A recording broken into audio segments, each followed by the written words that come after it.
আজ ভোট। এবার প্রত্যেক ভোটারকে দুটি করে ভোট দিতে হবে। একটি ভোট পছন্দের প্রার্থী বাছাইয়ের জন্য, অন্য ভোটটি জুলাই সনদ বাস্তবায়নের জন্য। কই গো রুবেলের মা? আরে রেডি হইতে এত সময় লাগে নাকি? আরে বেলা বাইরে গেলে তো ভোটার লাইন লম্বা হয়ে যাব। কাজ করো চাচা, চলেন রওনা করি। আরে তোমার শাশি তো এখনো রেডি হয় না।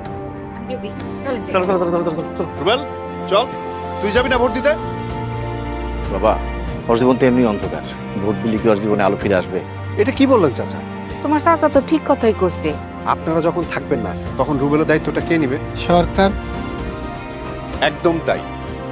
রুবেলের সরকার গঠনের জন্য রুবেল তার পছন্দের প্রার্থীকে ভোট দেবে, এটা ওর অধিকার।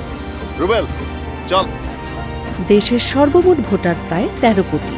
এর বড় একটা অংশ বিশেষ চাহিদা সম্পন্ন। তাদেরও আছে ভোট দেওয়ার অধিকার।